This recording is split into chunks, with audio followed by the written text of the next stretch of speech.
Bapak dan Ibu yang saya hormati, adik-adik sekalian yang saya banggakan, izin mengawali majelis tadabbur Quran di kesempatan pagi menjelang siang kali ini dengan ucapan salam para ahli surga. Wahaikum tahiyatil islamiyah, tahiyatil ahlil jannah. Assalamualaikum warahmatullahi wabarakatuh.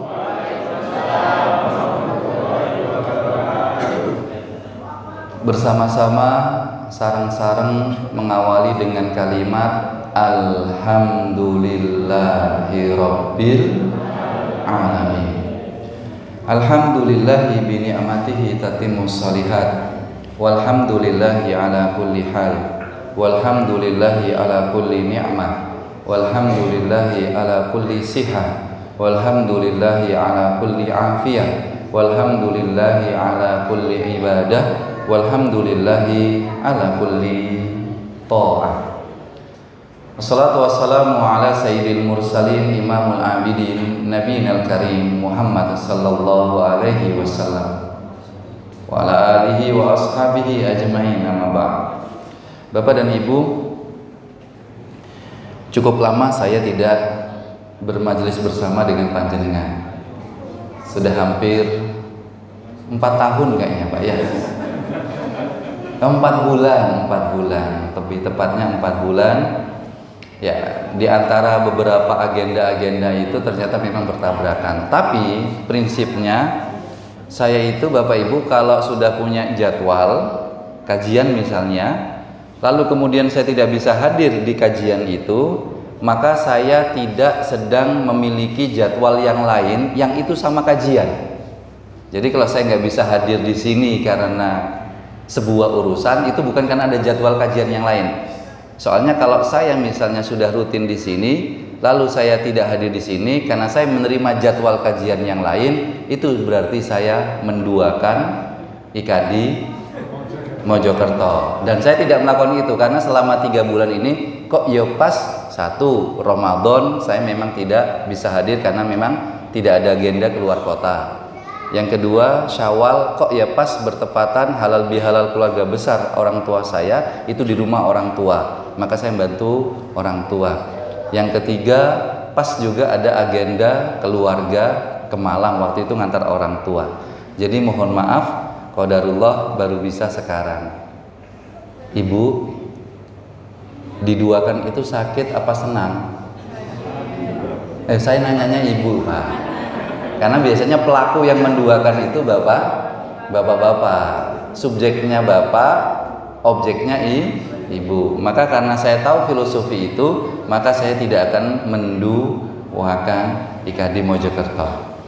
Alhamdulillah menikmati waktu kali ini tadabbur surat Az-Zumar, surat yang ke-39 ayat yang ke-42.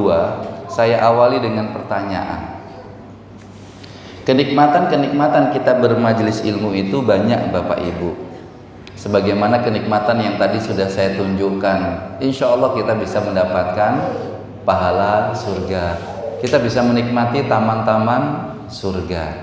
Nah, semua yang Allah janjikan dalam majelis ilmu ini, semuanya sifatnya masih ghaib, bukan yang nyata.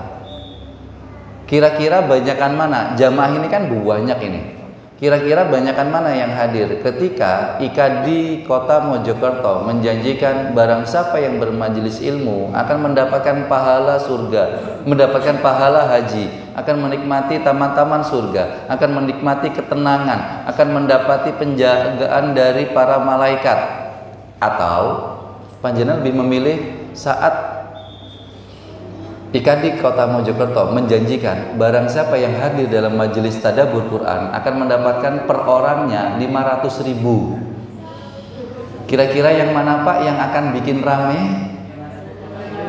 Nah, yang mana? Ya gitu loh, lebih jelas 500.000. Ini menjadi masukan untuk Ustadz Haris dan teman-teman di IKD Kota Mojokerto. Namun kalau hanya ingin pengajian itu rame, itu cara paling mudah seperti itu. Tapi saya khawatir tidak akan mendidik dari sebuah tujuan majelis ilmu. Mengapa? Karena kalau kita tanya, majelis ilmu itu janjinya Allah pasti perkara yang gaib. Tapi yang gaib itu lebih mahal daripada yang tampak. Nggak usah 500.000, Bu, 100 juta saja. Sekarang saya tanya, salah satu janji Allah tentang majelis ilmu adalah wahfathumul malaikah. Dia dijaga Allah melalui makhluknya yang bernama malaikat. Salah satu tafsirnya dari dijaga malaikat itu adalah kita dapat selamat, Pak. Pertanyaan saya sekarang, pilih dapat 100 juta apa selamat, Pak? Bu, jujur. Cash dapat 100 juta ini sekarang nih. Benar. Tapi pertanyaan saya, ketika panjenengan milih selamat, berarti panjenengan mengakui selamat itu lebih mahal harganya dari? Benar? Benar, Bu? Oke. Tapi pertanyaan saya, kenapa ketika ibu pulang ke rumah, sampai di rumah selamat, tapi nggak memiliki ekspresi biasa saja? Coba kalau ibu sekarang saya kasih 100 juta, ekspresinya gimana? Wow, Masya Allah, ya Allah, rezeki ya Allah, ekspresinya luar biasa. Tapi kalau ibu selamat, sampai rumah selamat, ekspresinya ya biasa saja. Assalamualaikum, ibu pulang, astagfirullahaladzim, rusak kabeh omah iki. Baru ibu tinggal pengajian tadabbur Quran, ya Allah, ibu tidak memberikan ekspresi yang mengartikan rasa syukur. Padahal selamat itu lebih bernilai loh daripada uang 100 juta. Coba kalau ibu dapat 100 juta tapi ibu nggak selamat, kaki kanan ketabrak, keluar dari ini belok kanan, kok yo keserempet, masuk got, cuklek sikile, masuk rumah sakit, operasi 20 juta, dapatannya tadi berapa? 100, berarti masih profit berapa, Pak? 80, tapi kaki kanan patah, Pak, 2 tulang yang patah, tapi profit 80 juta. Atau panjenengan nggak dapat 100 juta dengan keuntungan 80 juta tadi, tapi nggak masuk rumah sakit, kaki sehat walafiat. Jujur pilih mana? Sehat, Bapak Ibu, selamat. Jadi bisa jadi panjenengan hadir di sini, panjenengan ditakdirkan sama Allah hari ini itu celaka. Tapi gara-gara mampir sebentar melewati taman-taman surganya Allah, salah satu kenikmatannya adalah akan mendapatkan keselamatan. Takdir panjenengan bisa berubah. Nikmati sesuatu yang mahal yang bernama janji Allah. Maka kita niatkan segala apa yang kita lakukan pada kesempatan hari ini. Panjenengan duduk sebentar saja, Pak. Insya Allah berakhir 60 menit, enggak sih? 58 menit. Itu sudah lewat setengah 7. Insya Allah berakhir setengah 8. Pas. Karena saya pukul 8. Ya, 8:15 lah. Itu harus sudah ada di Sidoarjo.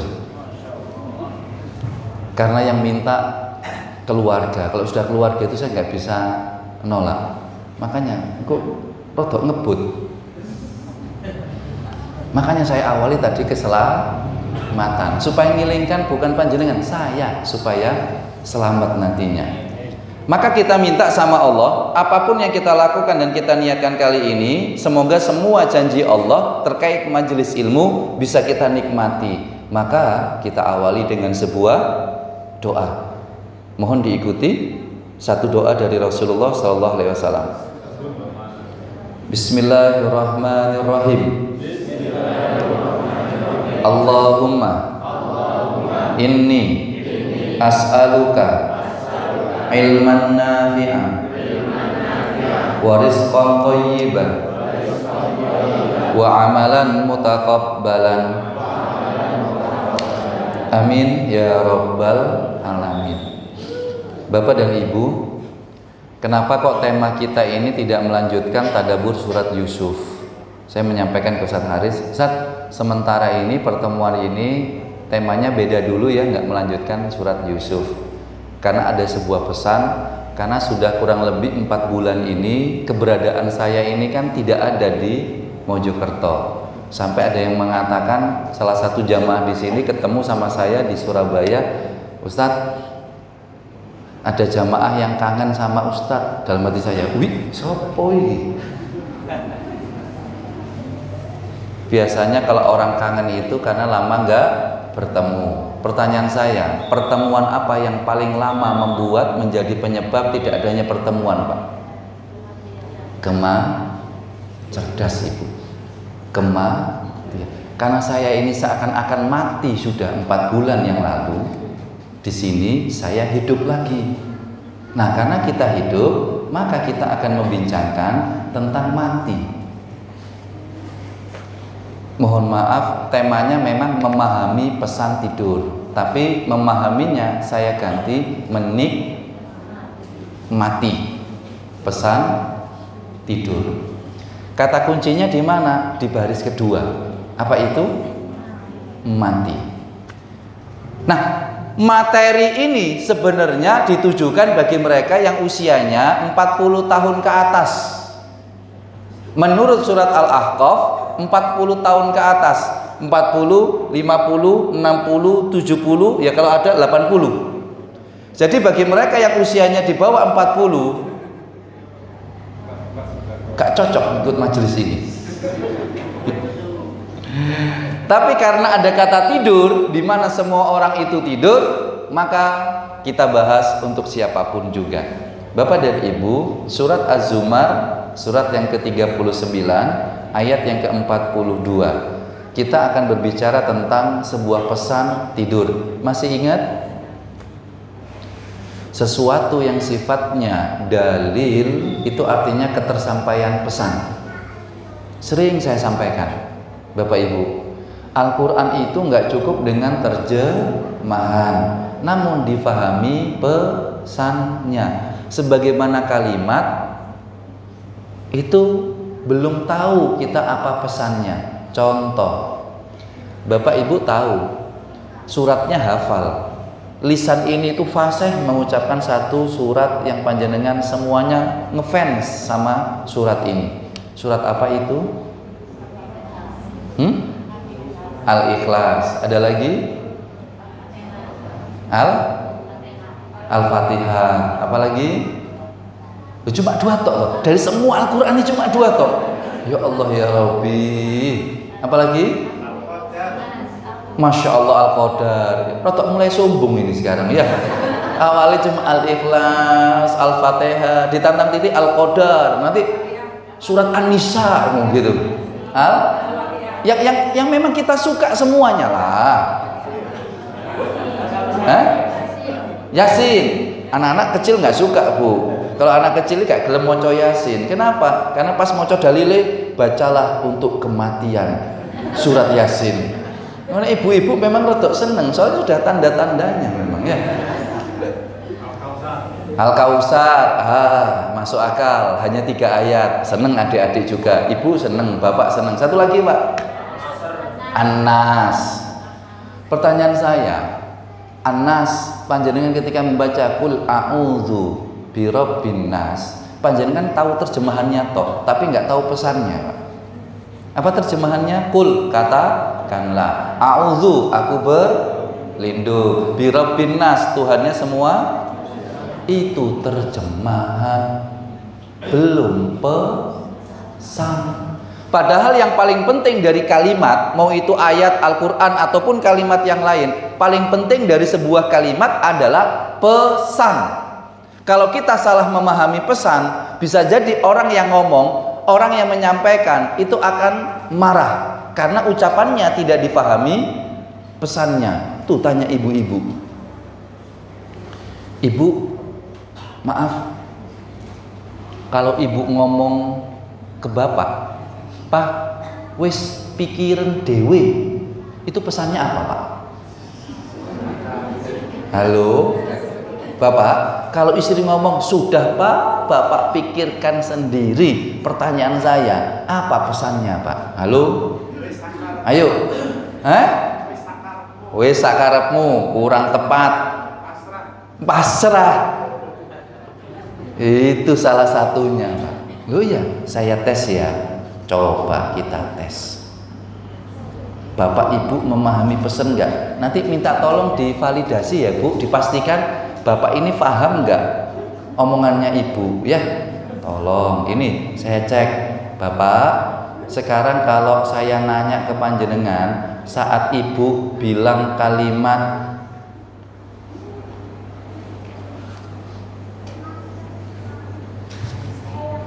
bahasa istri, apakah artinya? Pulang. Apa Pak artinya Pak? Cuma pulang toh Pak? Loh iya, disuruh pulang aja.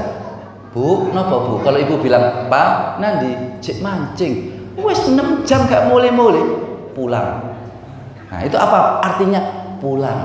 Meskipun halus, lembut, pulang. Itu artinya apa Pak?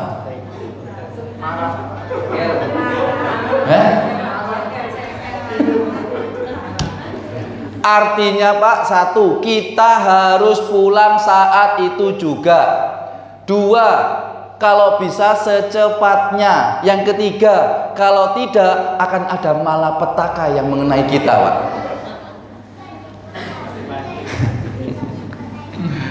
Bapak dan Ibu, kalau Ibu ngomong kalimat ini terserah, wis pikir sendiri. Pulang gak apa-apa. Pak, kalau istri ngomong gak apa-apa itu artinya apa Pak? Halo? Lo kan gak berani jawab. Apa Bu? Mbak? Kalau perempuan bilang wis gak apa-apa Pak, itu artinya apa Bu?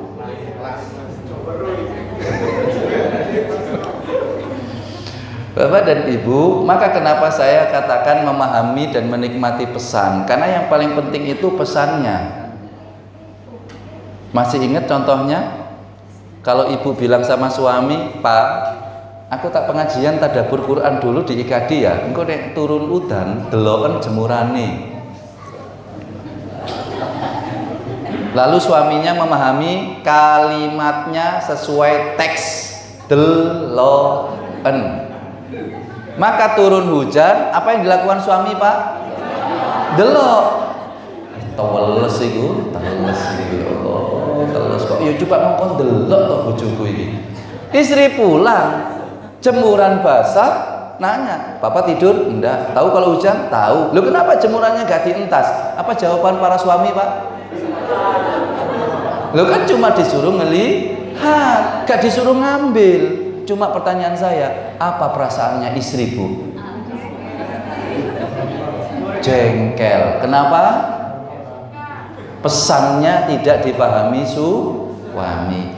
Maka kita berbicara tentang sebuah pesan, itu paling penting. Dari surat ke-39 ayat yang ke-42 Allah berfirman, Allahu yatawaffal anfusa hina mautiha wallati lam tamut fi manamiha. Allah itu memegang ruhnya, jiwanya orang yang sedang tidur. Kalau bahasa mudahnya, kalau ada orang tidur, ruhnya itu diambil oleh Allah. Diambil, dipegang. Berarti apa? Ruh itu keluar dari jasadnya. Fi manamiha, saat dia tidur. Maka apa yang terjadi? Fayumsikul lati qada 'alaihal maut. Kalau yang mati ini, orang yang tidur ini Allah kehendaki takdirnya mati, maka yang namanya ruhnya itu tetap dipegang sama Allah. Tapi kalau orang yang tidur ini Allah ingin niatkan untuk tetap hidup, maka ruhnya dikembalikan oleh Allah. Fayursilul ukhra ila ajali musamma. Kenapa kok tema ini saya angkat, Bapak Ibu? Selain kita memahami pesan, cara paling mudah, kalau ada ayat Al-Quran nyuruh kita berpikir, berarti disuruhnya kita itu menangkap pesan ayat itu, Pak. Saya ulangi lagi, kalau ada ayat-ayat yang ditutup supaya kita diperintahkan berpikir, maka kita diminta untuk memikirkan ayat itu. Apa pesannya? Contoh yang populer yang mana Pak? Inna fi dzalika laayatil liqaumi yatafakkarun. Paling populer kalimat ini ada di mana? surat Ar-Rum ayat yang ke-21 tentang ayat keluarga. Wa min ayatihi an khalaqalakum, yang sakinah mawaddah warahmah itu loh Bapak Ibu. Kan ditutup dengan kalimat inna fi dzalika laayatil liqaumin yatafakkarun. Mirip dengan ini. Inna fi dzalika laayatil liqaumin yatafakkarun. Mirip. Kita diminta berpikir. Kalau urusan keluarga diminta berpikir, itu mungkin masuk akal. Karena urusan keluarga ini kan kompleks. Tapi kalau urusan tidur disuruh berpikir, pasti ada sesuatu yang penting. Tapi kadang-kadang kita apa Bapak Ibu? Meremehkan.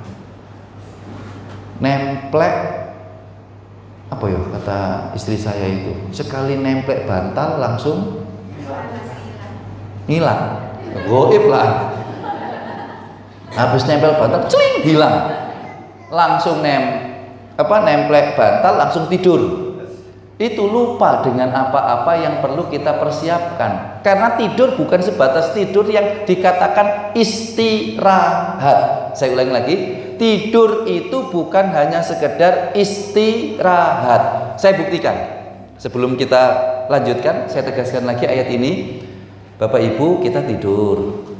Maka ketika kita tidur, menurut surat Az-Zumar 42, ruh kita diambil oleh Allah. Kalau Allah takdirkan kita mati waktu tidur, maka ruhnya enggak dikembalikan. Tapi kalau Allah mentakdirkan kita masih hidup, maka ruhnya dikembalikan. Akhirnya kita terbangun. Bukan terhidup, Pak, terbangun. Ya. Menariknya, ketika ruh kita diambil, biasanya apa kita mengartikan diri kita? Kalau ada orang yang ruhnya diambil, maka jasadnya dikatakan oleh kita jasad. Contoh. Tiba-tiba ruh saya diambil sama Allah. Berarti tubuh saya, Pak, dikatakan oleh panjenengan? Kok beda-beda tuh? Ono sing mati, ono sing mayat, ono sing jenazah. Maka saya ini mati. Kenapa? Setiap tubuh yang kehilangan ruh, maka tubuh itu dikatakan mati. Maka saya tanya sama panjenengan, tadi malam ibu istirahat, tadi malam bapak istirahat. Pertanyaan saya, istirahat itu namanya apa, Pak? Panjenengan sanjang kali ibu, ibu sanjang kali bapak, itu tilem nopo mati? Tidur. Jadi ngomongnya, Pak, aku tak turu sik ya. Atau Pak, tak mati sik ya. Loh, menurut surat Az-Zumar tadi, kita waktu tidur, ruh kita diambil sama Allah. Dan tadi sebelumnya kita sepakat, kalau tubuh kehilangan ruh, maka tubuh mati. Loh, kenapa panjenengan bilang tidur? Ayo.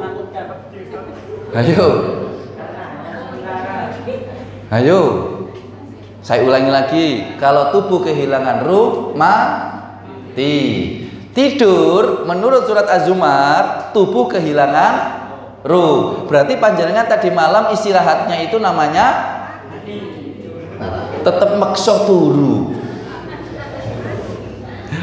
Nggak ada yang salah. Kita akan temukan jawabannya. Baik, Bapak Ibu, statusnya istirahat namanya tidur. Status. Fungsinya mati. Ingat, segala sesuatu yang diciptakan oleh Allah ataupun manusia pasti nggak lepas dari dua, status dan fungsi. Ini statusnya kipas angin atau AC? Yang ireng nih, Bu. Yang itu statusnya apa? AC.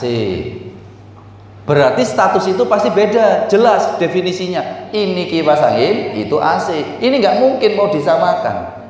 Makanya hati-hati, kalau dari awal kita salah mendefinisikan, maka kita akan salah dalam mempraktekkan. Contoh, ini Napa sing ireng niki mau? Kipas angin. Putih? Sekarang saya tanya, fungsinya apa? Mendinginkan. Ayo, ono mendinginkan, ono menyejukkan. Mana yang mendinginkan, mana yang menyejukkan? Ayo jujur. Ya kan? Ustadz, di pengajian yang lain itu enak, kita cuma meneng, menikmati, gak mikir, ambil turu Ustaz. Kenapa di majelisnya Ustaz kita disuruh mikir Ustaz? Karena ayatnya disuruh mikir, maka majelisnya kita harus juga berpikir. Mana yang mendinginkan, mana yang menyejukkan, fungsinya. Itu jawaban tanpa mie. Bapak dan Ibu, kalau dikatakan mendinginkan, lebih enak dingin yang mana? Jujur, AC. Kalau kipas angin itu sejuk, karena yang muncul cuma angin. Itu namanya Tadi malam kita istirahat, statusnya tidur. Iya tidur, tapi memiliki fungsi. Pertanyaan saya, mana yang paling penting, status atau fungsi? Fungsi. Kipas angin ini mati nih. Lalu saya nyalakan untuk dia berfungsi. Tak cetek. Gak berfungsi. Apa komentar saya terhadap kipas angin? Rusak ini. Ketika kita ini memiliki fungsi, tapi kita hanya berbicara status dan definisi saja, khawatir kita ini dikatakan rusak tidurnya kita itu Pak, karena kita nggak tahu fungsinya. Maka fungsinya apa? Kita diminta untuk nginget mati. Surat Az-Zumar ayat ke-42 itu memerintahkan kita, tadi malam itu kita itu ingat, kita lagi latihan mati, karena untuk mengingatkan kita tentang kematian. Maka panjenengan perhatikan Bapak Ibu, semua aturan aktivitas kita itu kan pasti ada doanya. Tapi hanya untuk satu aktivitas ini, doanya banyak, zikirnya banyak, hal-hal yang perlu kita perbuat juga banyak. Apa itu? Sebelum tidur. Panjenengan berangkat kerja Pak, apa doanya Pak? Keluar dari rumah? Bismillah, tawakkaltu 'ala Allah. Ada lagi? Naik kendaraan, 2 tok, cuma 2.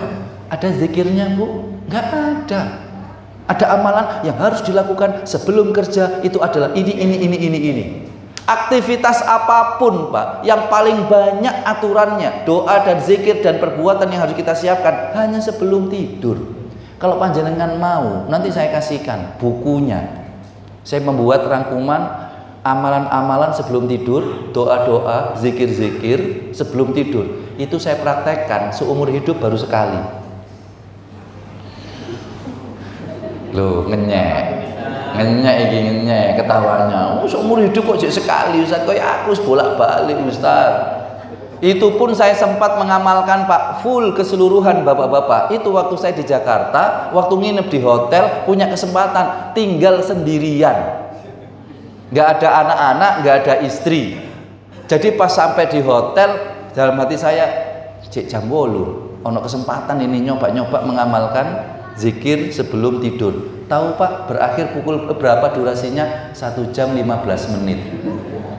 Kalau mau full. Pertanyaan saya, kalau amalan ini semuanya panjenengan baca di rumah, insya Allah gak sampai mari panjenengan sudah tidur. Lu serius? Contoh apa yang dibaca? Monggo Bapak sebelum tidur, amalan apa yang dibaca Pak? Bismika Allahumma ya bismika amut. Yang lain? Trikul, benar. Yang lain?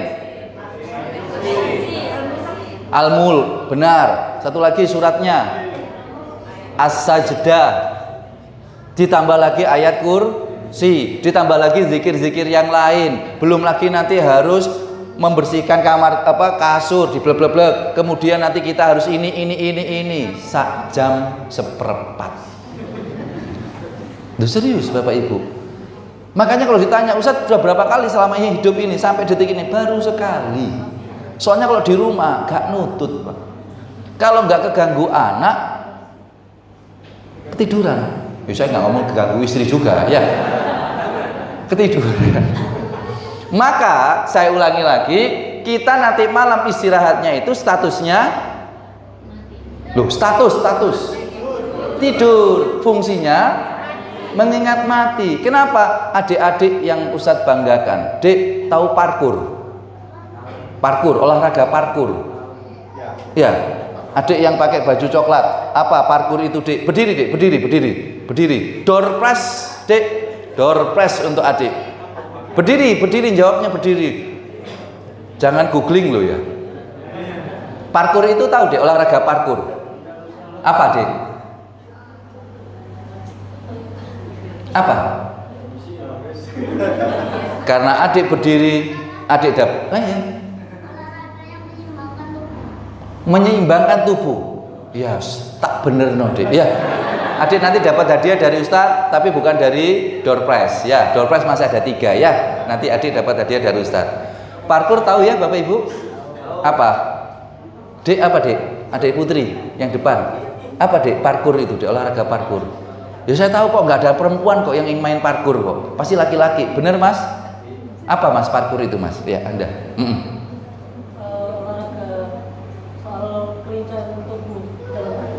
Dalam bergerak. Biasanya yang dilompati apa, Dek?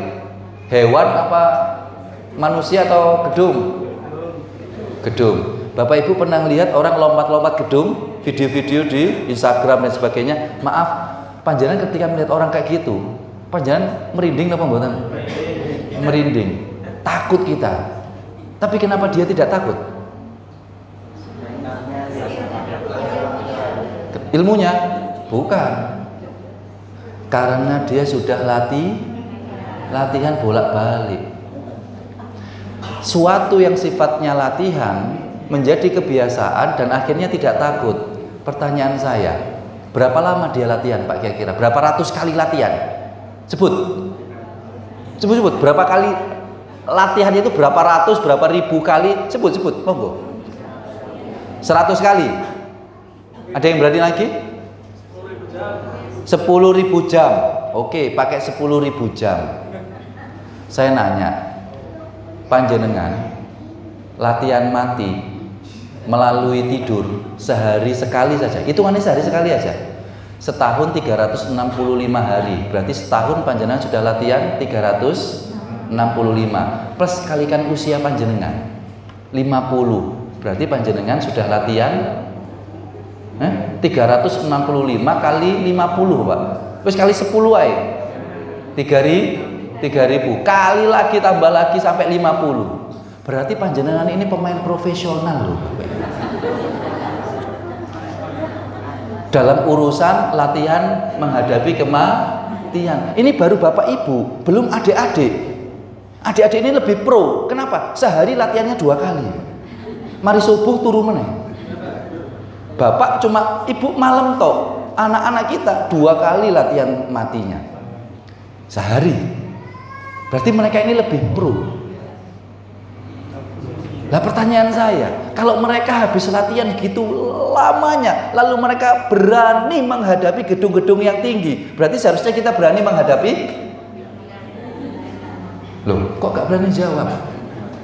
Berarti seharusnya kita berani menghadapi kematian. Itu rumusnya. Kenapa? Karena hanya satu rumus ini akan menjawab pertanyaan kita. Bapak Ibu tolong dijawab. Mana yang paling kita takuti dan kita khawatirkan? Yang pasti apa yang nggak pasti? Yang kita paling takut, khawatir, cemas, ketidakpastian. Benar, Ustaz. Contoh, belok nih, pasti belok kanan selamat, belok kiri celaka. Pasti nih, kita tahu belok kanan selamat, belok kiri celaka. Panjenengan tenang. Lalu panjenengan belok kanan karena sudah pasti panjenengan tahu.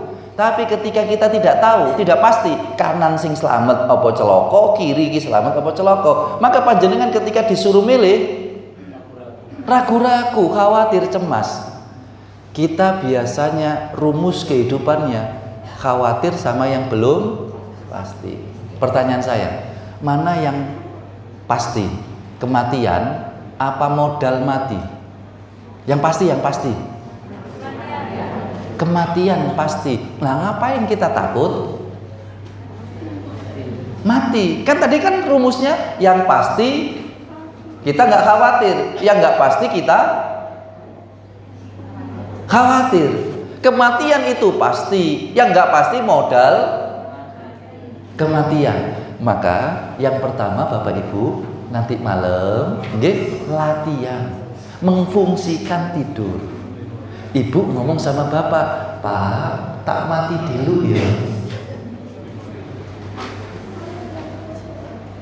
Bapak kayaknya tadi berkomentar, Ustaz, ya rada ndredeg nek ngomong ngono, Ustaz. Kenapa? Kenapa, Pak?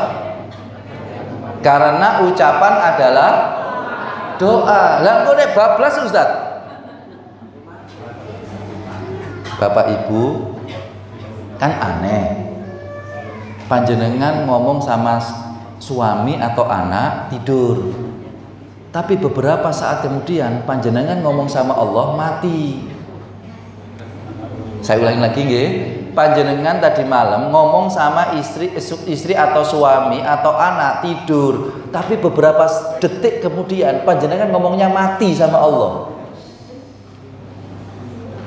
Berarti yang benar itu, Bu, tak sare sik ya, atau Bu, tak mati sik ya. Karena beberapa saat kemudian panjenengan mengucapkan Bismika Allahumma amut wa ahya, atau Bismika Allahumma ahya wa bismika amut. Di sini ada kata amut. Apa artinya, Pak? Aku mati. Ngomongnya sama siapa? Sama Allah. Pertanyaan saya, kenapa panjenengan takut ngomong aku mati dulu ya? Karena kita khawatir ucapan adalah sebuah doa. Pertanyaan saya, panjenengan ngomong aku mati itu ke istri atau ke suami, yang istri sama suami nggak punya hak mencabut nyawa kita. Tapi menariknya, waktu saat itu juga yang sama, panjenengan ngomong sama Allah yang memegang nyawa kita, langsung ngomong mati ya Allah, mati aku mati ya Allah, aku mati, mati. Pertanyaannya, panjenengan hafal doa tidur mulai usia berapa? Dek, usia berapa, Dek? 5 tahun, Dek ya? Lah bayangkan, panjenengan ngomong sama Allah mulai usia 5 tahun sampai 50 tahun. Napa? Mati napa mboten panjenengan? Lho gak mati-mati lho. Jangan khawatir. Lho panjenengan ngomong langsung sama Allah, ya Allah, mati ya Allah, mati, mati, mati, mati, mati. Sampai sekarang masih hidup. Bukan saya mengatakan panjenengan ngomong mati ke anak atau ke istri, ke suami, enggak. Cuma tes sajalah, walau sekali seumur hidup. Ibu bilang sama suami, Pak, tak mati sih ya. Nanti ibu akan tahu suami ibu baik atau buruk. Nek suami buruk, pasti jawabannya yang cepet mati yo. Tak golek sing liyane ya. Itu nanti ketahuan suami yang tidak baik. Tapi kalau suami baik, jangan dulu sayangku, aku ini sayang sama kamu, jangan mati dulu. Sekali lagi, lakukan walau sekali seumur hidup.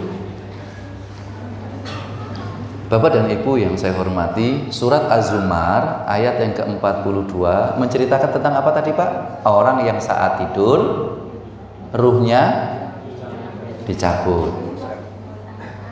Nanti ada yang menegaskan ayat ini, Pak, dari hadis Rasulullah. Apa hadisnya? Saya tanya panjenengan. Doa bangun tidur. Apa coba? Alhamdulillahilladzi ahyana ba'da ma amatana wa ilaihin nusur. Leres, benar. Itu namanya doa yang populer.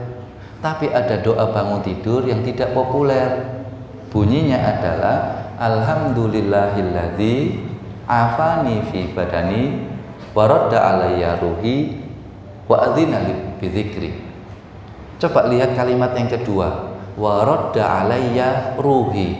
Terima kasih ya Allah, Engkau telah menyehatkan jasadku, Engkau telah mengembalikan ruhku, dan Engkau mengizinkan aku untuk berzikir kepadamu. Ini doa bangun tidur. Dek, nanti malam ganti ya, kalau bangun paginya pakai doa ini supaya mempopulerkan sesuatu yang mungkin belum populer dan belum pernah kita amalkan dari apa yang telah dicontohkan oleh Rasulullah Sallallahu Alaihi Wasallam. Jadi hadis ini penegas dari surat Az-Zumar ayat 42, karena ada kalimat waradda alayya ruhi, engkau telah mengembalikan ruhku. Nah, apa yang bisa kita ambil pelajarannya? Bapak dan Ibu, ini khususnya untuk Bapak dan Ibu. Saya berucap ini sudah saya praktekkan. Karena panjenengan mau tidur itu laporan sama keluarga, sedangkan tidur itu fungsi mati, maka cobalah laporan tentang kematian panjenengan, walau sekali seumur hidup. Cuma kalau ditanya caranya, satu, jangan formal, jangan serius ngomongin tentang kematian, jangan.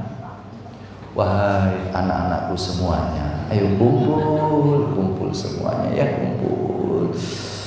Bapak kok prosone gak enak iki, dak dikduk. Isuk-isuk sesuk iki bapak mati gitu aneh. Jangan Pak, kematian tetaplah perkara horor, cara membawanya jangan pakai cara horor. Dengan cara santai, lagi enak makan, ngumpul, langsung aja bincangkan. Minimal sekali lagi, sekali walau seumur hidup, bincangkan sebagaimana kita mengomongkan, mengobrolkan sebelum kita tidur. Kalau saya ngomong ke istri, ke anak sudah, orang tua saya ke saya sudah Pak. Orang tua saya umurnya sekarang 70 sekian lebih. Bapak saya ngomong, nak, boleh bapak meninggal, tolong dimakamkan yang sisi selatan ya dari pemakaman, jangan yang sebelah sini. Saya tanya, loh kenapa Pak? Ya karena kalau sebelah sini itu banyak orang lewat, yang sebelah sini itu memang nggak diakses sama orang lewat. Bapak pinginnya di sini. Ada obrolan Pak. Ibu saya juga ngomong, nah, ibu sudah ngomong sama masmu, nanti gini, kalau ibu wafat, nanti yang kamu lakukan gini. Ya. Saya pun juga sudah ngomong kematian saya ke istri saya. Bun, kalau besok ayah meninggal, bunda nikah lagi apa enggak? Serius. Tapi kan ngomongnya enggak serius, ngomongnya saya gitu. Kira-kira jawaban istri saya apa, Bu? Ibu pernah ditanya sama suami gitu? Belum, minta ditanya. Coba tebak, apa jawaban istri saya? Halo? Ojo aneh-aneh. Ya itu, ya perempuan mungkin seperti itu, tapi saya memaksakan istri saya menjawab. Sudahlah Bun, jawab saja. Nikah lagi apa enggak kalau ayah meninggal besok? Apa jawaban istri saya, Bu? Bisa ditebak Mbak? Adik-adik? Enggak menikah? Istri saya menjawabnya dengan gini Pak. Ya, bunda loh yang pernah minta sama Allah, kalau disuruh siapa dulu yang meninggal, bunda itu milih bunda dulu yang meninggal baru ayah. Lalu saya tanya, loh kenapa bunda minta seperti itu? Soalnya bunda itu nggak bisa hidup tanpa ayah.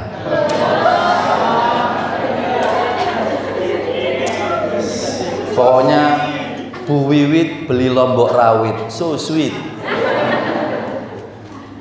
Lalu kemudian saya lagi seneng-senengnya Pak, istri saya tiba-tiba langsung menyerang balik dengan bertanya kalimat yang sama.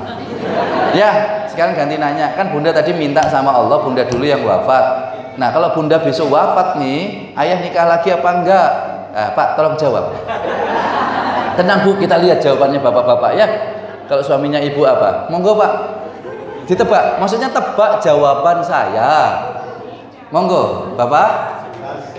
Kenapa Pak? Loh, nggak ada yang berani nih. Maka saya jawab kepada istri saya dengan kalimat ini.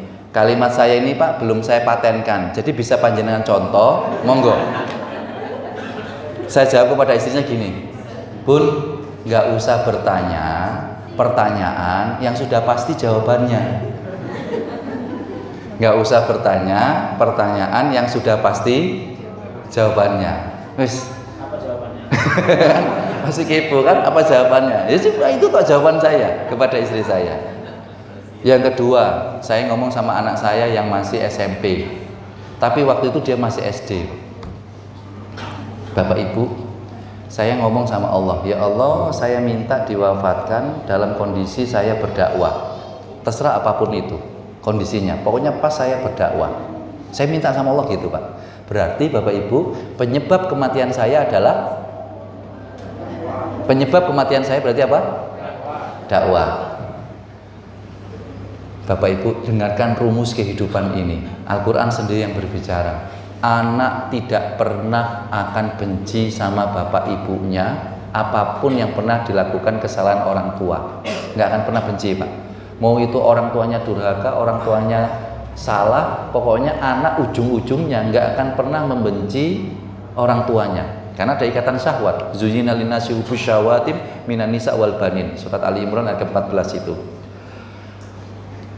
Sebenci-bencinya anak tidak akan benci ketika mendapati bapak ibunya meninggal. Maka yang akan dibenci oleh anak penyebab kematian orang tuanya. Orang tuanya ditabrak, yang dibenci sama anak, meskipun ini orang tua durhaka, yang dibenci sama anak yang nabrak. Itu sudah rumus, Pak. Yang akan dibenci oleh anak penyebab kematian orang tuanya. Sedangkan saya, Pak, saya minta penyebab kematian saya dakwah. Berarti nanti anak saya akan kemungkinan akan menyalahkan dakwah. Loh, serius ini. Saya bilang sama anak saya waktu lagi di mobil, istri saya ke tempat fotokopi, turun. Saya bilang sama anak saya, "Nak, ayahmu ini minta sama Allah, sudah minta loh ini, Nak. Minta diwafatkan, dimeninggal saat berdakwah. Apapun itu kondisinya, mau kecelakaan, mau apa, pokoknya saat ayah berdakwah, tiba-tiba mati misalnya atau apapun lah, pokoknya saat berdakwah. Ayah pesen, kamu nanti pasti akan membenci penyebab kematian orang tuamu. Tapi kalau ayah sudah minta dakwah, kamu jangan sampai membenci penyebab kematian ayahmu karena dakwah. Maka ayah minta, kamu nggak harus jadi ustadz, tapi kamu harus tetap berdakwah." Kalau ini nggak diobrolkan, Bapak Ibu, nggak ada namanya makna hakiki dari husnul khotimah. Saya nanya sama Bapak Ibu, apa makna husnul khotimah itu, Pak? Sifatnya pribadi atau kebersamaan? Kebanyakan panjenengan menjawab pribadi. Padahal husnul khotimah itu adalah berbicara romantis. Namanya romantis kan nggak bisa sendirian. Adik-adik yang single ini, yang masih jomblo, Anda apakah saya katakan romantis? Enggak, Dek, soalnya awakmu dewean. Jomblo itu nggak bisa romantisan, nggak bisa. Romantis itu harus dalam kebersamaan, punya yang lain. Maksud cuma ngomong I love you myself, nggak bisa. Aku mencintai diriku, wahai diriku, aku cintai kamu. Ono koncone nduk sampai ngrungono. Ngomong apa ini? Romantis itu dalam kebersamaan dengan yang lainnya. Dan husnul khotimah berbicara romantis, bukan berbicara individu. Maaf, panjenengan tahu kok terjemahannya, tapi nggak tahu pesannya. Surat yang panjenengan populer ini, Inna sholat wanu wama lillahi rabbil alamin. Ada yang aneh nggak, Pak, dari terjemahan yang saya tulis? Ada yang aneh nggak? Apa yang aneh? Saya perbesar. Biasanya panjenengan menerjemahkan apa?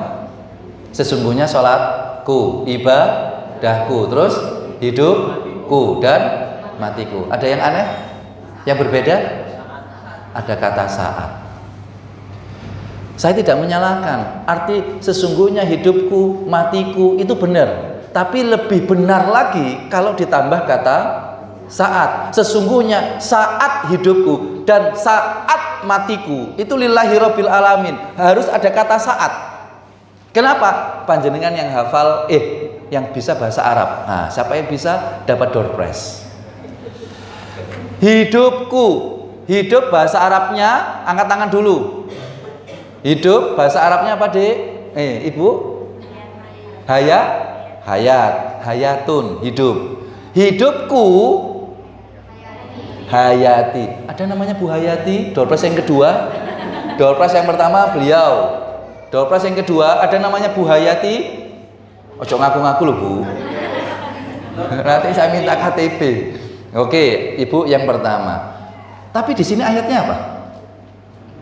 Wa mahyaya, bukan hayati. Kalau hidupku itu hayati, tapi di sini menggunakan wa mahyaya plus wa mamati. Maut artinya apa? Maut, kematian, mati. Matiku. Tapi di sini kenapa wa mamati? Bukan matiku, saat matiku. Harus ada kata saat. Kenapa? Panjenengan kalau adik-adik yang bisa bahasa Arab, buka kamus, cari mamatun. Mamatun itu ya mamati ini. Maka pasti terjemahannya saat kematian. Maka kenapa harus ada kata saat? Karena saat itu ada terdiri dari 3 bagian. Waktu, lokasi, kondisi. Itu makna saat kata para ulama. Menariknya, singkatnya Bapak Ibu, waktu, lokasi ini miliknya Allah. Kondisi miliknya kita.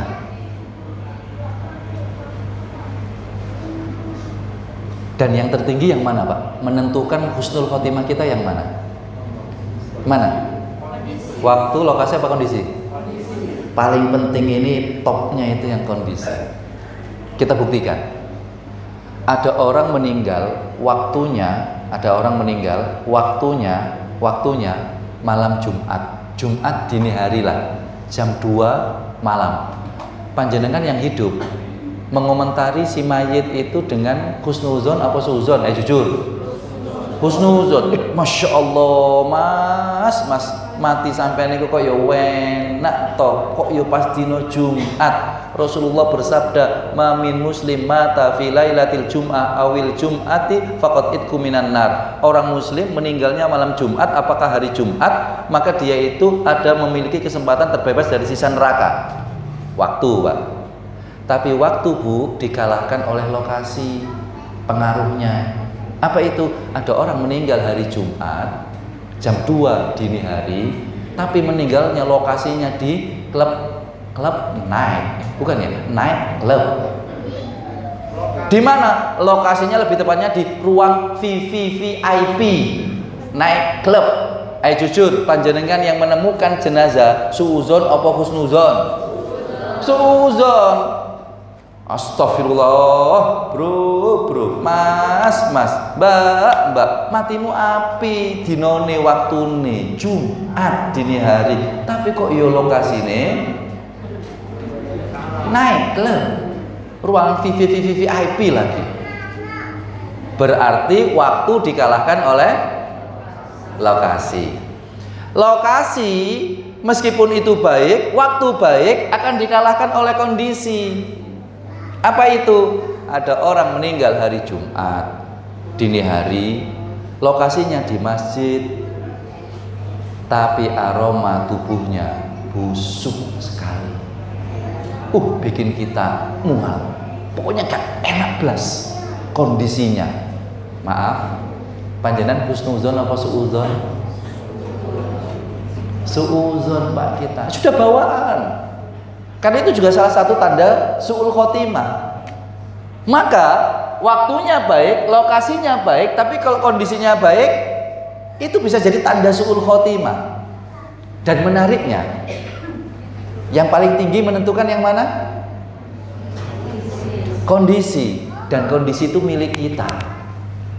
Waktu miliknya Allah. Kita nggak tahu kapan waktu kita meninggal. Itu haknya Allah. Kita nggak tahu. Rahasia full miliknya Allah. Idza jaa ajaluhum la yastakhiruna sa'a wa la yastaqdimun. Waktu, lokasi. Siapa yang tahu? Allah. Wa ma tadri nafsum bi ayyi ardin tamut. Surat Luqman ayat ke-34. Kita itu nggak tahu di mana lokasi kita meninggal. Wong Mojokerto meninggalnya bisa jadi di Surabaya. Juga dibalik Ustaz. Wong Surabaya yang meninggalin Mojokerto. Iya. Orang Surabaya juga bisa jadi meninggal di Mojokerto. Saya paham kok. Maksudnya panjenengan, Ustaz, hati-hati loh Ustaz. Ustaz itu sok mati nih, kok sok mati loh Ustaz. Saya jawab, iya Pak, Bu. Saya bisa mati sekarang, panjenengan juga bisa mati. Kalau mau duluan, monggo, saya ikhlas. Kalian aja mau duluan dari saya. Kenapa kok kondisi ini mengalahkan haknya Allah? Agar Allah itu tidak bisa kita komplain. Agar Allah itu tidak bisa kita salah-salahkan. Dan ini maha adilnya Allah, Pak. Kalau seandainya kematian kita didasarkan waktu sama lokasi, kita bisa nyalahkan Allah. Ya Allah, Kenapa ketika aku lagi enak-enak di night club engkau matikan? Kan besok aku mau sholat subuh. Padahal besok pengen sholat subuh loh ya Allah. Ini gara-gara engkau mematikan aku di night club. Padahal besok aku mau ke masjid. Mbok ya pas di masjid dimatikan. Misal, kita bisa menyalahkan Allah kalau kematian kita didasarkan waktu dan lokasi. Tapi semuanya didasarkan kondisi. Dan siapa yang punya kondisi? Kita yang mengusahakan saat ini. Ibnu Katsir, Imam Sa'di dalam tafsirnya mengatakan, innahu man asya ala syai'in mata alaihi. Orang itu yang hidupnya punya kebiasaan melakukan sesuatu, maka dia akan dimatikan dengan kebiasaan yang dia lakukan dalam kehidupannya. Panjenengan senang beraktivitas bermajelis ilmu, bisa jadi panjenengan meninggalnya saat majelis ilmu. Adik-adik yang senang sama ngaji, meninggalnya ngaji. Dek, Ustadz bukannya nakut-nakuti ya, ini karena perintah Rasulullah. Perbanyaklah mengingat Allah. Kematian. Dek, adik-adik yang soli-solihah ini, Dek, Ustadz mau nanya, siapa yang mati duluan, Dek? Adik-adik apa orang tua? Dek, jawab. Pengennya jauh orang tua, Ustadz. Cuma gak enak anak ibu nduk buri. Buat dikatakan anak kurang berbakti. Ustadz boleh menjawab, Dek, ya, yang paling cepat meninggalnya itu kemungkinan besar adik-adik. Kok gak enak ngono, Ustadz? Loh, logikanya itu gini. Mama papamu, bapak ibumu, abi umimu ini meninggalnya itu pintunya cuma 2, Dek. Kalau enggak usia, ya kan kata Rasulullah, umatku hanya 60, 70, di atas itu cuma dikit. Yang kedua, sakit, Dek. Itu tok wis pokoknya. Karena usia kan melemah, ya penyakit gampang masuk. Kita Pak meninggalnya insya Allah kalau enggak usia, berarti yang usia berapa ini? 60, 70. Yang kedua sakit. Tapi adik-adik, pintu kematiannya, Dik, bukan adik-adik ini loh ya, adik-adik yang di luar sana. Ya ini kan soleh-solihah, panjang umur, barokah umur insya Allah ya. Yang di sana itu 10, Dik, pintu kematiannya. Berarti tolong dijawab secara logika. Kalau ada orang pintu kematiannya 10 dan 2, siapa duluan yang meninggal? Yang 10. Benar kan, Bu? Pak, logikanya kan gitu. Buktinya mana, Ustaz? Kalau adik-adik ini, kalau adik-adik yang di luar sana itu lebih cepat meninggalnya. Sederhana. Saya belum pernah melihat kakek-kakek itu ngetrek. Padahal ngetrek itu pintu kematian. Saya belum pernah lihat nenek-nenek itu narkoba, padahal itu pintu kematian. Saya belum pernah baca berita kakek bunuh diri gantung gara-gara cintanya ditolak sebelah tangan. Enggak akan ketemu. Semuanya anak muda, Bu. Maka apa yang terjadi? Pesannya, siapapun berhak mendapatkan nasihat ini. Maka ketika panjenengan mengucapkan kul inna sholati wa nusuki wa mahyaya wa mamati, itu makna dalam seperti makna ini. Allah adil dengan memberikan sebuah makna, kita ini meninggal atas kondisi yang kita sedang usahakan dalam kehidupan ini. Maka kembali kepada makna husnul khotimah tadi. Pak, waktunya bagus malam Jumat, lokasinya di masjid, kondisinya bagus, harum semerbak. Tapi masalahnya nggak ada yang mau ngangkat jenazah itu. Jenazahnya tergeletak saja di masjid, nggak ada yang mau ngangkat. Ingat, husnul khotimah bukan berbicara individu. Husnul khotimah itu berbicara kebersamaan. Saya tanya, kalau ada orang meninggal hari Jumat, lokasinya di masjid, baunya harum, tapi nggak ada kebersamaan yang mengurusi jenazah itu, kira-kira seminggu busuk. Masa langsung mencolot dewi, klik gitu. Apa yang terjadi? Lihat, semakin banyak orang yang mengurusi jenazah itu, kan dikatakan oleh Rasulullah semakin oke. Coba perhatikan, Pak. Ibu yang tahu, Bapak yang tahu, yang memandikan jumlahnya berapa orang biasanya di ruangan memandikan? Jujur, paling 3, Pak. Paling banyak 4. Itu pun keluarga yang mungkin masuk. Nggak boleh lebih dari itu kasarannya. Karena khawatir ada aib-aib yang terbuka. Tapi ketika mengafani, berapa orang? biasanya akan lebih banyak. Minimal yang hadir di samping jenazah saat dikafani. Yang nyolatkan jumlahnya lebih banyak. Yang nyolatkan. Jadi kesannya ini dari awal tahapan ini akan lebih banyak. Bahkan saat menguburkan, kalau orang itu Masya Allah soleh, apa yang terjadi? Tambah banyak. Meskipun yang masuk kubur cuma memang keluarga inti, tapi yang hadir lebih banyak lagi. Seakan-akan husnul khotimah itu bukan berbicara tentang individu, tentang kebersamaan. Itu yang jarang kita ketahui. Suatu saat kami mendapatkan kisah dari Ustadz Adi Hidayat. Kisah ini tidak saya dapatkan langsung dari beliau, tapi Ustadz Umar Mita yang waktu itu saya datang ke tempat beliau, saya datang ke Bekasi, ketemu sama Ustadz Umar Mita, mendapatkan kisah ini. Ada orang yang keseharian hidupnya Pak, itu sudah urusan duniawi, nggak pernah urusan agama lah. Qadarullahnya 2 pekan kemudian masih sehat ini Bu, seorang perempuan. 2 pekan kemudian dia meninggalkan semua pekerjaan duniawinya yang nggak pakai hijab, yang banyak dosa dan sebagainya mungkin. Apa yang terjadi? Ikut pengajian 6 kali pertemuan, belajar ngaji Pak. Lalu masuk rumah sakit kena kanker. Di rumah sakit 2 pekan. Pas pengajiannya Ustadz Adi Hidayat, beliau tidak ada. Ditanya, qadarullah sakit Ustadz. Beberapa menit kemudian meninggal Ustadz, dapat informasi. Malam itu takziah. Apa yang terjadi di rumah beliau? Full. Tetangga, jamaah yang hadir. Menariknya, teman kerja seprofesinya satupun gak ada yang hadir. Yang urusan dunia tadi gak ada yang hadir satupun. Cuma ngirim hangat bunga. Indah sekali dalam 2 pekan itu Allah mengatur kehidupan akhirnya. 1, dia lepaskan perkara-perkara dunia. Lalu kemudian Allah hadirkan di majelis ilmu, kenalan sebentar cuma 1 pekan, memberikan kesan, Allah simpan kemudian di rumah sakit untuk terisolasi dari manusia-manusia agar tidak membuat dosa, plus dosanya dihapuskan dengan rasa sakitnya, dianggap cukup sama Allah, dipanggil sama Allah. Tapi yang menarik yang mengantarkan, orang yang baru dikenal sepekan, yang sudah kerja 25 tahun, gak ada satupun yang hadir. Padahal kehadiran orang itu memberikan kebaikan kepada si mayit. Kan Rasulullah pernah bersabda, barang siapa yang disolatkan oleh jumlah jamaah 40, maka dia berhak untuk mendapatkan syafaatku. Berarti lebih banyak, lebih baik kebersamaan. Dan itu yang sekali lagi jarang kita ketahui tentang husnul khotimah. Maka yang terakhir kami pesankan Bapak Ibu, 1, bincangkan dengan keluarga kematian.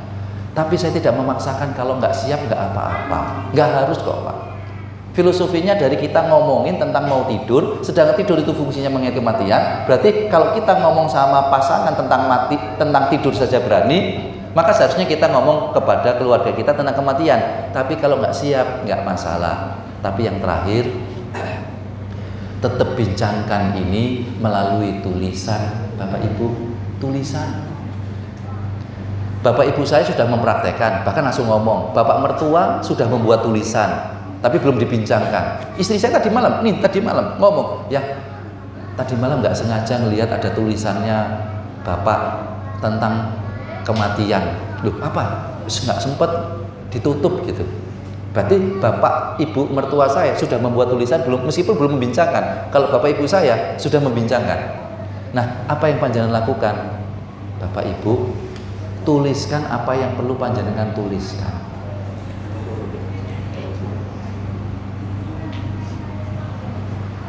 Ada seorang ibu meninggal jam 3 dini hari, sampai jam 6 maghrib belum dimakamkan. Tahu kenapa Pak? Karena nunggu anak yang pertamanya pulang dari Malaysia. Lalu saya gregetan karena mulai jam 3 dini hari Pak sampai jam 6. Ini kira-kira tetangga tinggal berapa Pak? Yang takziah tinggal berapa Pak kira-kira Pak? Masih banyak apa dikit Pak?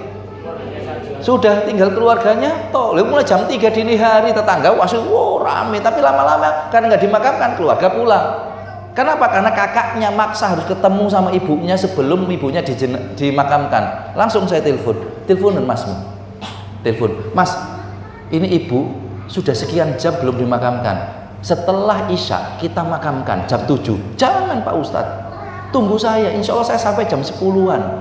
Karena dia dapat tiketnya yang paling akhir dari Malaysia. Tunggu Ustaz. Kenapa Mas? Saya ingin melihat wajah ibu Ustaz. Oh ya, pingin? Ya sudah, kita ganti ke video call. Mas, ini wajah ibu ya, wajah ibu. Ini saya screenshot ya, sudah. Setelah ini Isya kita berangkatkan ke Jangan Pak Ustaz, jangan. Saya matikan, cepat. Urusannya masih ambil adik.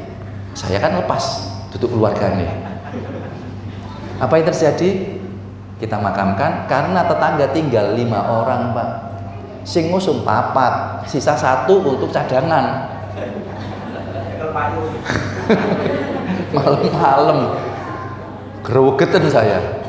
Kita makamkanlah ibunya. Jam 11 dia datang Pak, rawame sama adiknya, tengkar sama adiknya, nyalahin adiknya kenapa nggak suruh nunggu macam-macam. Pertanyaan saya, siapa yang harus kita salahkan dengan kondisi yang seperti ini? Kakaknya, saya, ibunya. Yang saya salahkan Bu, ibunya. Kenapa? Karena ibunya tidak memberikan edukasi pelajaran tentang persiapan kematiannya si ibu. Coba kalau ibu ini nulis, nah ini yang saya maksud, nulis pesan-pesan ibu akan kematian ibu. Saya nggak serius loh ya, ngomongnya nggak serius ya. 1, nah kalau ibu wafat, tolong prioritaskan jenazahnya ibu ya. Soalnya ibu kangen sama Allah, pengen ketemu Rasulullah dan lain sebagainya. Tulis, nggak usah enten-entenan. Pokoknya prioritasnya ibu. 1. Kalau ibunya nulis ini Bu, adiknya kan enak. Mas, ini loh ibu sendiri yang minta. Kan enak langsung dibawa. 2. Nah, Bapak Ibu kalau wafat kok pinginnya di kampung halaman saja ya, nggak usah di sini. Jangan-jangan nanti tanahnya di kota ini terkontaminasi. Sesek Bapak kok nek dikubur nung ke kota ini. Nang desa ibu bapak wis nduk pelosok dusun, tapi nek angel wis gak apa-apa nduk pemakaman umum cedek omah. 2, 3. Nah, Bapak Ibu maca hadis, barang siapa yang menyambung silaturahim teman dari orang tua adalah sebaik-baik kebaikan. Nanti tolong ya, dengan meninggalnya Bapak Ibu sambung silaturahim sama temannya ibu. Itu loh, Ibu Seno, itu bestinya ibu nak. Ini nomor WA-nya, ini nomor alamat rumahnya, dan ini Bu Seno punya anak gadis. Nek iso ya awakmu sing nikahi pisan ya. Iku sugih Bu Seno iku nak. Apalagi kamu bawa beritanya ibu, pesan kematian ibu, insya Allah Bu Seno gelem nerima awakmu dadi mantune.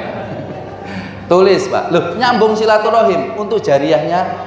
4. Nah, ibu ini pernah melakukan kesalahan yang luar biasa kepada orang tuanya ibu. Apa itu? Ibu ini ndongakno wong tuane ibu itu cuma situ tok ndonga. Rabbil fili wali walidayya warhamu kama rabbayani shaghira. Mulai usianya ibu 5 tahun sampai 60 tahun, ya ndongakno wong tua cuma situ iku tok. Mirip kayak bapak ibu. Ayo. Ibu ngapunten, usia pinten Bu? 50. Doakan orang tua, doanya apa Bu? Ada lagi? Loh kan? Cuma siji. Doakan anak Bu? Banyak kan? Banyak. Padahal setelah ini ibu ketemu sama, kata Ustadz Umar Mita, kematian bukanlah perpisahan, tapi kematian adalah hakikatnya pertemuan. Memang berpisah dengan anak-anak, tapi bertemu dengan orang tua kita yang sudah mendahului kita. Tolong doakan ibu, tambah doa ini nak ya, doa surat Al-Ahqaf ayat ke-15. Doa ini tulis. Bahkan ini yang terakhir. Nah, ibumu duwe utang nah 500 juta nah. Nek sampai ibu mati, ibu gurung lunasi, tolong lunasono nak yo. Iki jenenge wonge, iki nomor telpone. Please. Kata si ibu. Lalu panjenengan tutup buku itu, taruh di lemari. Cuma panjenengan ngomong, "Nak, Kalau suatu saat mau 10 tahun lagi kah, mau 15 tahun lagi bapak ibu wafat, pokoknya nduk lemari ono buku wocon kalau bapak ibu meninggal. Itu toh ngomongnya gitu toh. Tapi maaf, kalau saya bisa bayangkan anak membaca tulisan panjenengan. Dahulukan ibu, siap bu. Di pemakaman umum, siap bu. Silaturahim untuk nikah, tambah siap ini bu. Pas nomor 5 bayarono utangku yo nak yo. Loh, sing iki rada angel bu. Ibu sing ngutang, aku sing bayar, gak iso bu sing nomor 5 ini. Pak, ibu, padahal ini sunnah loh pak. Jabir bin Abdillah membayarkan hutang ayahnya atas perintahnya Rasulullah. Ini kalau anak nggak dikasih edukasi seperti ini, wassalam. Maka berikan sebuah pembelajaran sebagai amalan terakhir yang panjenengan perlu hadirkan, dan adik-adik ada di sini. Dek, nanti kalau bapak ibu wafat, nggak usah terlalu. Saya ngomong ini bu, bukan untuk menakut-nakuti. Di Surabaya, saya menyelenggarakan namanya pemuliaan jenazah, perawatan jenazah kalau bahasa di sini. Ya, pemulasaran setelah COVID kan, saya lebih memuliakan jenazah. Siapa yang suruh ikut hadir? Wajib cuma satu, anak-anak, bukan bapak-bapak. Tapi biasanya di mana-mana pak, pesertanya siapa pak?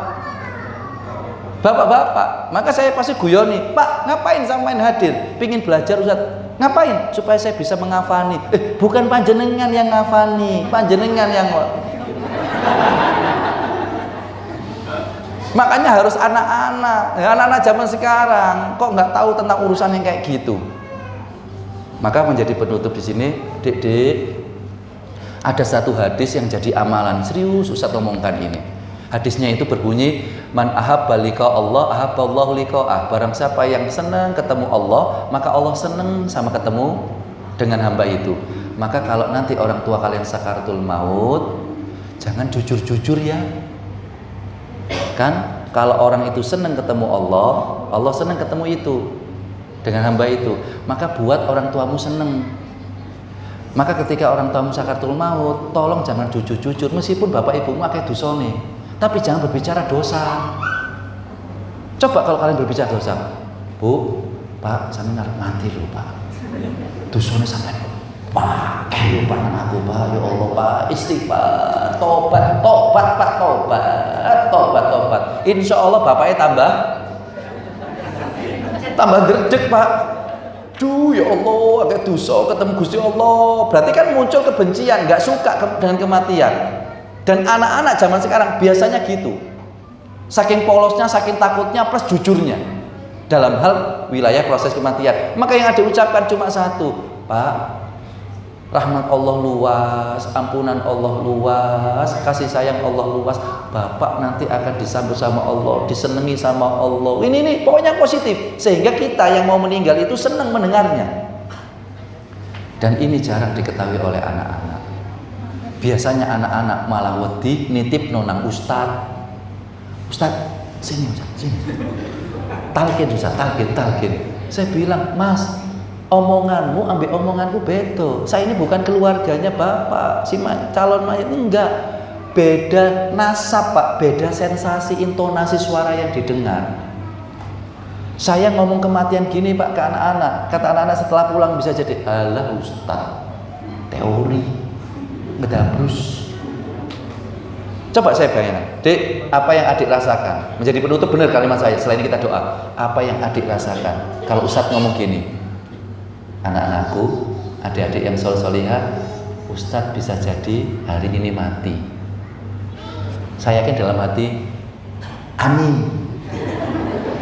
Soalnya kan saya nggak ada ikatan apa-apa sama adik pak, nggak ada ikatan apa-apa. Tapi kalau yang ngomong bapak, nak sini, bapak rasa kalau bisa jadi hari ini bapak meninggal, beda pak. Maka urusan bab ini nggak bisa saya itu ngajarin siapapun, yang bisa panjenengan.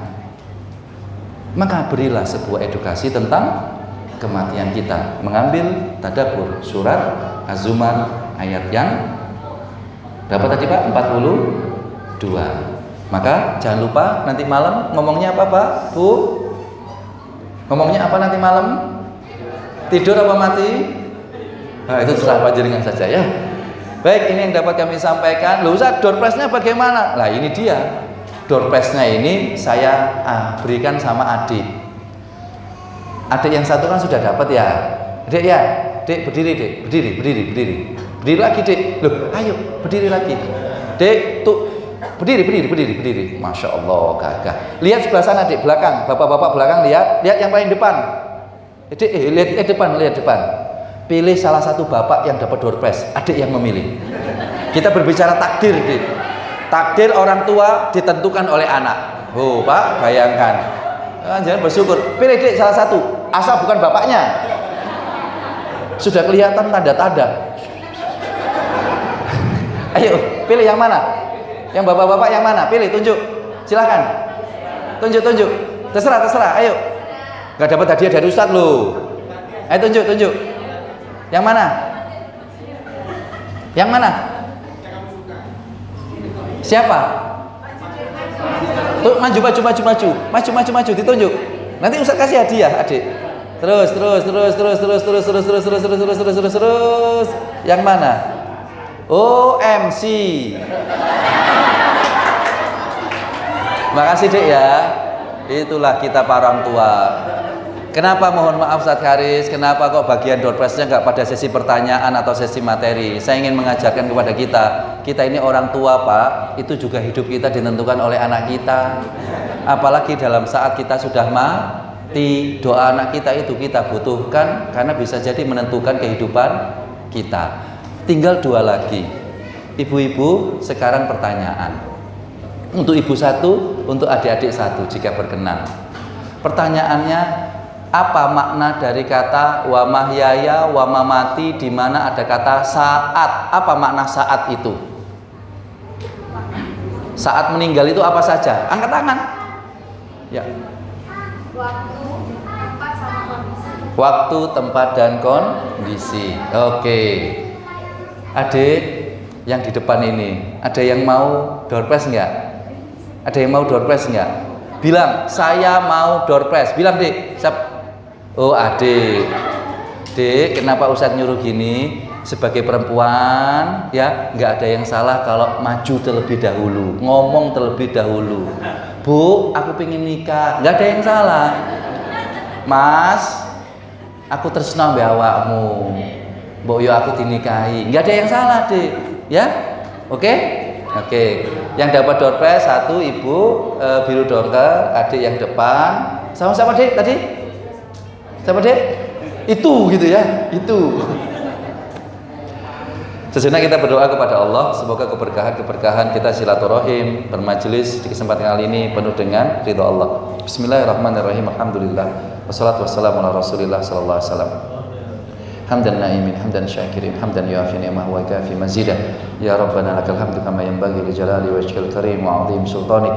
Allahumma ya Allah alif baina qulubina bi ni'matil iman wa bi ni'matil islam wa bi ni'matil ukhuwah wa bi ni'matil ibadah. Ya Allah, tautkan hati di antara kami jamaah majelis tadabbur Al-Qur'an ini ya Allah dengan kenikmatan iman, kenikmatan ibadah, kenikmatan persaudaraan ya Allah. Wa nas'aluka ya Allah bi husnil khatimah. Kami memohon akhir kehidupan kami dengan husnul khatimah bi kalami la ilaha illallah Muhammadur Rasulullah wa na'udzubika min su'il khatimah. Rabbana atina fid dunya hasanah wa fil akhirati hasanah wa qina adzabannar wa akhiru da'wana anil hamdulillahi rabbil alamin bi barakatil Fatihah.